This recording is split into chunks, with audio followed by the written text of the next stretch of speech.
नमस्कार केमन आছেন সবাই। आज বানাবো দই বড়া।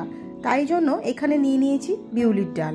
ডালটাকে আমি ৩-৪ ঘন্টা আগে ভিজিয়ে রেখেছিলাম। ডালটা খুব ভালোভাবে ফুলে উঠেছে।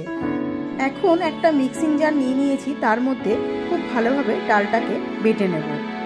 আটার সময় মোটামুটি আমরা একটা ফাইন পেস্ট তৈরি করব। দিয়ে দিলাম খানিকটা জল। বাটার সময় জল একটু অল্প অল্প করে ব্যবহার করব, খুব বেশি ব্যবহার করব না, তাতে পাতলা হয়ে যেতে পারে। বাটা হয়ে গেছে, এবার ঢেলে নিচ্ছি। এবারে এই ব্যাটারটাকে খুব ভালোভাবে হাতের সাহায্যে ফেটিয়ে নিতে হবে। যত বেশি আমরা ফেটাবো আর ডালের ভেতর একটা এয়ার বাবলস তৈরি হবে, তত বেশি বড়াটা ভালো হবে। তাই জন্য খুব ধৈর্য সহকারে এই কাজটাকে আমাদের করে নিতে হবে। বড়া নরম বা খুব ভালোভাবে ফুটে ওঠার কারণ একটাই, যেহেতু আমরা খুব ভালোভাবে ব্যাটারটাকে এইভাবে হাতের সাহায্যে ফেটিয়ে নিয়েছিলাম। ব্যাটারটা কত ভালোভাবে আমাদের তৈরি হয়েছে, সেই জন্য একটা বাটিতে সামান্য জল নিয়ে নিয়েছি। তার মধ্যে ব্যাটারটা ফেলে টেস্ট করে দেখবো যে ব্যাটারটা ওপরে তাড়াতাড়ি ভেসে ওঠে কিনা। যদি খুব তাড়াতাড়ি ভেসে ওঠে তাহলে বুঝবো আমাদের ব্যাটারটা তৈরি হয়ে গেছে। এবার এর মধ্যে দিয়ে দিচ্ছি কিছুটা আদা বাটা আর মৌরি। আবারও খুব ভালোভাবে ফেটিয়ে নেব।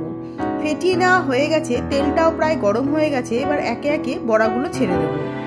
বড়াগুলো তেলে দেওয়ার সাথে সাথে কতটা ফুলে উঠেছে এখানেই দেখা যাচ্ছে। এবার একটা হাতার সাহায্যে বড়াগুলোর ওপরে এইভাবে তেলটাকে একটু ছিটিয়ে ছিটিয়ে দেব, তাতে ওপরটাও মোটামুটি একটু ভাজা ভাজা হয়ে যাবে। বড়াগুলো খুব বেশি কড়কড়ে করে ভাজবো না, একটু এইরকম লাল লাল করেই ভেজে নেব। এবার একে একে সব উল্টে পাল্টে দেব। এই সময় গ্যাসের ফ্লেমটা খুব বেশি হাইতে বা একদম লোতে দিয়ে কাজটা করব না, মিডিয়াম ফ্লেমে রেখেই বড়াগুলো ভেজে নেব। বেশি হাইতে দিলে বড়াগুলো পুড়ে যাবে। সবকটা বড়াই মোটামুটি ভাজা হয়ে গেছে, এবার তুলে নিচ্ছি। আর নিয়ে নিয়েছি এখানে একটা খালি মিক্সিং বোল। তার মধ্যে দিয়ে দিলাম খানিকটা টক দই। এবার টক দইটাকে খুব ভালোভাবে ফেটিয়ে নেব। এখন সবুজ চাটনিটা বানাবো, তার জন্য নিয়ে নিয়েছি ধনে পাতা আর পুদিনা পাতা। ধনে পাতা আর পুদিনা পাতাটাকে রিফাইন্ড অয়েল দিয়ে খুব ভালোভাবে বেটে নেব। জল দিয়ে বাটলে একটু জলসা জলসা হতো, তাই তেল দিয়ে বেটে নিলাম। এবার টক দইটার মধ্যে দিয়ে দিচ্ছি 1 চামচ মতো চিনি। আবারও খুব ভালোভাবে ফেটিয়ে নেব।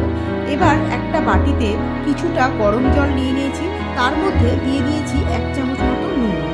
এবার জলটা যখন ঠান্ডা হয়ে আসবে, হাতে ধরা যাবে, সেই রকম সময় বড়াগুলো একটু ওই জলের মধ্যে দিয়ে খানিকক্ষণ রেখে চিপে চিপে একটু তুলে নিলেই বড়া আরো বেশি সফট হয়ে যাবে। আরে দই বড়াটা প্লেটিং করে নেব, তার জন্য দিয়ে দিয়েছি বড়াগুলো, আর ওপর দিয়ে দিয়ে দিলাম খানিকটা টক দই, আর দিয়ে দিচ্ছি তেঁতুলের চাটনি।